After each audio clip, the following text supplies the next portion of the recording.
Welcome back, everyone. Michael here from Offshore Citizen. We are going to talk to you today about the subject of the Bitcoin halving. If you're not familiar with it, I'm going to explain to you what it is, and I'm going to explain to you what you should probably expect in terms of price and whether this means you should be investing now or waiting or not at all. So let's get into it. All right. So today is May 12th. The Bitcoin halving just happened. Now, what is the Bitcoin halving? Basically, the way that it works in Bitcoin is Bitcoin is obviously a digital, I don't know if I'd call it a digital currency, it's a digital asset, okay? And there's a finite supply of them. There's only so many of them out there. So if you can compare this to, say, a movie, you know, you can make an unlimited number of copies of a movie file or something like that. Well, the really amazing thing with Bitcoin is this idea that you can control how many of them there are. There's only so many, okay? And maybe in another video I'll give a description about how Bitcoin works and what it means that there's a distributed ledger and all this kind of thing. But the important thing to note is that there are at any given time only so many Bitcoin in the world, okay? But there are constantly more of them being produced. Now, they're being produced ultimately to 21 million will be the final number. Right now it's a little over 18 million of Bitcoin out there. And the idea is to provide scarcity.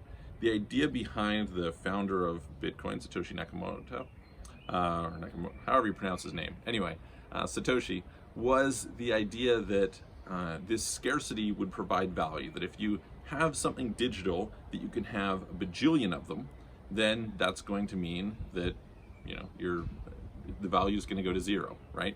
So in order to be able to have some stability, in order to have digital money, you have to be able to limit the number. Now, he particularly comes from the Austrian School of Economics. If you're not familiar with it, I'll do some other videos. You can subscribe to our channel here. Actually, please subscribe in general. And over time, I'll explain some more about the Austrian School and how it compares to some of the others and why that's relevant and things that you can get from it or not get from it. That being said, the important thing here is to realize that there is a finite supply, and he modeled it kind of after the idea of gold, right? We have to go and mine gold. So although there is a certain amount of gold in the earth, right, the amount of gold that actually is in circulation is not all of that, because we have to mine it in order to be able to use it. And of course, gold has been a backing for currency for, you know, millennia. And as a result, there's a logical tie in there. So the way that they mine Bitcoin is they have a whole bunch of computers that are basically solving very complex mathematical problems, okay? And as they solve these, there's a reward for doing that. Now, why would you solve these problems? Or why is it important to solve these problems? Well, part of the reason is that that is also the way that transactions happen. So you need to be able to process transactions on the Bitcoin network, meaning that I send you money. How does it get verified that this is a valid transaction? How do we, you know, normally if you were talking about Visa or MasterCard or your bank, it goes through the banking system and their computers process it, right? Here it's decentralized, meaning that there's tens of thousands of computers around the world that can participate in this network. In theory, anyone's computer can participate in this network. And those will help to process the transactions, okay? Now, so that's why we need some incentive. If they weren't getting paid anything, it's consuming electricity, it's consuming compute power, it's consuming bandwidth, etc., in order to process these transactions. So there needs to be incentive, and there's two ways that they get an incentive. The one is there actually are transaction fees that get taken there, and you can tack on higher or lower transaction fees, and there's a whole piece around that. But on top of that, you're in a situation where there is a reward, which is new Bitcoins are created. So what happens is there's what's called blocks, and each block has a certain number of Bitcoin in it, okay? Now, what they kind of realized was that over time, the amount of computing power would continue to go up, right? So this is very important. And at the same time, we realized that you want to get into a place where if you just keep producing at a steady rate, you're very quickly going to run out of Bitcoin, okay? So in order to deal with this problem, they created something called the halving. So the amount of Bitcoin that is being mined is quite predictable. It's basically built into the algorithm on a per day basis, okay? So every day, the amount of what we'd call hash power that gets put into the network, right, will basically divide out to how much, based on the number of Bitcoins that is produced. Okay, this is, I'm bungling it up a little bit, but trying to simplify it enough. So if you just think that there's a lot of computers and there's a certain reward, and the reward is going to be divided based on the computers that are participating in getting that reward. Okay, that's kind of the basic idea that you can think in here. And the more computers that participate, the reward stays the same, more or less. There's basically the algorithm adjusts itself every 2 weeks based on the amount of what we call hash power in the network. Okay, so it can fluctuate a little bit. Maybe you have, okay, the idea is that basically you process a block every 10 minutes, but maybe it varies and it's instead 9.5 minutes, etc., based on how there's a fluctuation on the network, okay, because you can't have 100% precision, but it will adjust. And so as we add more and more computers, and this is going to be really important when we start talking about the price side of it, we add more and more computers, it's not like Bitcoin gets mined faster. That's the very big difference between Bitcoin and gold, right? In gold, if I go and I double my production, well, there's more gold coming out of the ground. If you double the production of Bitcoin, there isn't more Bitcoin coming out, okay? It's just divided between the computers that are participating. And we have an ultimate finite level, which is 21 million, okay? And I think the last Bitcoin is supposed to be mined in something like 2100 or something. It's a little further than that. I think it's like 120 years away from now, or something like that. Anyway, so what they've set up is that every 4 years, there is what's called a halving, meaning that the reward for going and doing this mining gets cut in half, okay? So, in other words, you can just think about this logically. The number of Bitcoins produced on a daily basis decreases by half every 4 years, okay? That's how this works. And what just happened, just whatever it was, a couple days ago, is that event happened. And we know pretty precisely when that's going to happen because there's this calculation that is more or less concrete in terms of how the algorithm works with every 4 years. It just varies slightly within, a little window of time based on how you could accelerate or decelerate it based on the changes in hash power on the network, okay? So this was really, really important because what has been happening over time is a lot of people have believed, hey, this may affect the price. Okay, why is there that belief? Well, the belief is that as you have less Bitcoin being produced, if the demand stays the same, then the price should go up, right? We just have a supply and demand relationship. And if we look back historically, what we can see is that over time, the price of Bitcoin has gone up, pretty dramatically, right? So with that in mind, okay, so we just had the halving, 2020. Is there any effect? No, there hasn't been any real effect at this point in time. And the expectation was that there wouldn't be any effect coming out of the halving or even going into the halving. Why is this? Well, because it's very predictable, right? So markets don't respond to what is happening. They respond to what they think is happening. So in other words, if you figured, hey, the price is going to double next week, I would buy a lot, right? But if I buy a lot, that pushes the price up. And now all of a sudden it won't double anymore. It's just going to go to what it was going to go to. And so you should have a fairly consistent price over time relative to these predictable events, okay? And if we look at the previous two halvings, so this is the third halving in the history of Bitcoin, so we've had basically 12 years of Bitcoin now. If you look at that, none of them has ever produced a big spike immediately at the halving event, okay? Not immediately before and not immediately after. Okay, so it was not unexpected that there was not some big thing going on. Now, interestingly, Paul Tudor-Jones, one of the most famous hedge fund managers, happened to be somebody who just a couple days ago announced that he had invested in Bitcoin, something like 2% of his portfolio. He put out a long paper about it where he evaluated why he thought it was, a reasonable speculation. And, around that time, the price of Bitcoin pumped up quite a bit, and then it crashed down the other day. Dropped like 20% in a few minutes. It was pretty crazy, but it's now hovering at around 9,000, just a little below 9,000 the last time I checked. Okay, so out of this, the question that everybody asks is, will this mean that it's going to go up? Now I'm going to give you the standard narrative, and I'm going to give you my narrative. Once again, I've produced a bunch of these, a few videos so far on Bitcoin. I'm going to produce some more where I go into a lot more of the detail around is Bitcoin a good investment, why, etc., and I'll be evaluating that on an ongoing basis. So subscribe to the channel and you will get that, especially if you click that notification bell. So now, the conventional narrative is that somewhere around 9 to 18 months after the halving, the price goes up. Okay, that's the conventional narrative. Now, where does that thinking come from? And, you know, what are we talking about? And is that going to happen in this particular case? Okay, so the first thing I'm going to tell you is nobody knows the future. All right, nobody knows the future. So it's possible that, you know, the price goes way up. It's possible the price goes way down. That being said, we try to make the best estimates of what it is that we think, and that's how come we're having this conversation. The argument is that it takes some time, that basically what will happen is you will see a decrease in the number of miners out there. And because it's not going to be profitable for people to mine anymore, all right? So in other words, these miners, they spend money on electricity for their computers in order to mine Bitcoin, which then in turn they get they mine some Bitcoin and they sell it and they make money off of that, which allows them to continue mining. Okay, that's the basic process, similar to, you know, mining gold, right?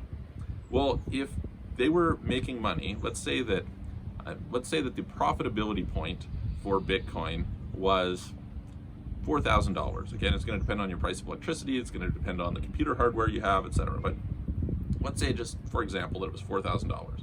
So at $8,000, you're making $4,000 of Bitcoin, right? If you can sit and mine a lot of Bitcoins, hey, look, just sign up. You're doubling your money, right? It's perfect. It's fantastic. Go for that all day long. But now they cut the reward in half. Okay, so the reward has gone from 8,000, basically the number of Bitcoin that they get, basically their cost has doubled, right? So now their break-even point would become 8,000. If it's at 8,000, now all of a sudden it's very, very tenuous. So a lot fewer people are going to mine, right? And as a result, because there's fewer people mining, and because there is less Bitcoin being released, the story is, well, it's going to take a little while for the supply and demand to work itself out, right? Because it's not like the amount of Bitcoin that's going out there is changing dramatically the day of the halving. It's going to kind of, you're going to see it filter out over time because maybe they have some reserves that they haven't sold because they're speculating on the price going up or down, et cetera, et cetera, et cetera. Okay? That's the idea. But that over time, this is going to mean there's less supply, which is going to boost the price. I think this is total nonsense. Total nonsense. The price may spike, but the idea that the price has spiked the last two times because of the halving, I think is nonsense. I don't think there's any easy way to correlate the halvings that have happened before with the price spikes, which have come the last two times. We've seen a price spike within, you know, whatever it is, 9 to 18 months. And you can kind of take a look at a chart and see where you consider that it really started to run up.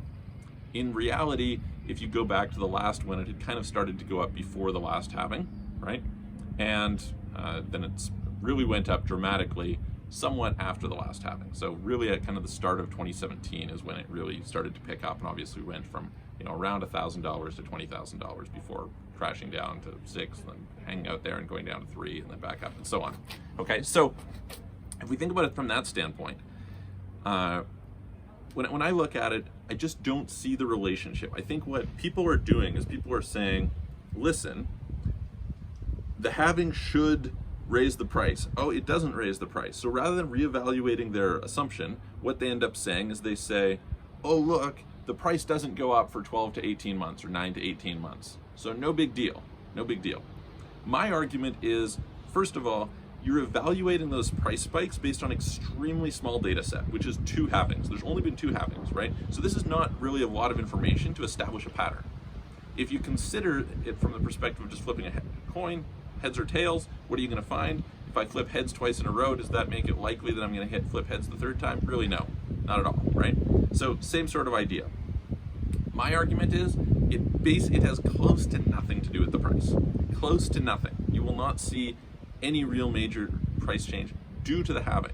I'm not saying the price won't go up. I think there's lots of reasons to believe that the price will go up, but not because of the halving. Okay, so that's really important distinction. And why is this?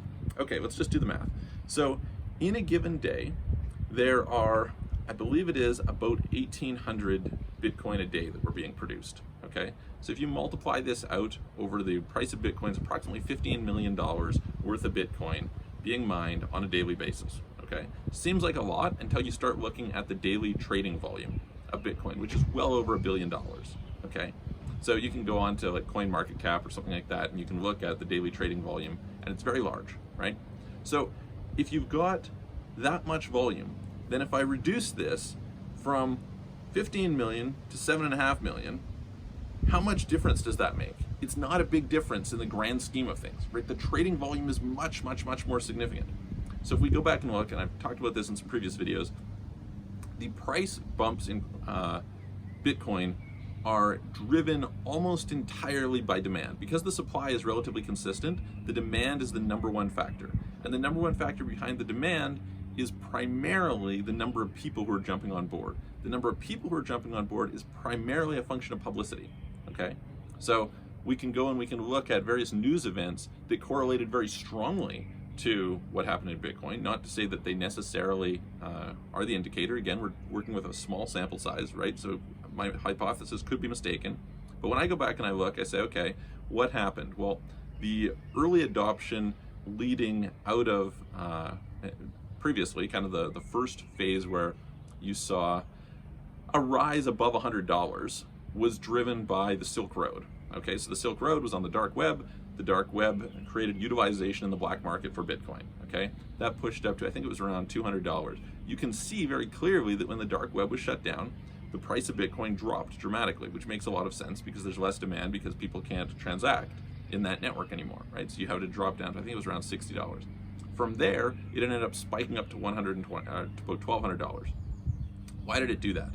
My argument is it did that because of the fact that you had a big news event. So most people didn't know about the dark web beforehand. It was like this little underground group of people selling drugs, doing criminal type activities and paying for it with Bitcoin. And you had a bit of a network effect that was growing there, right?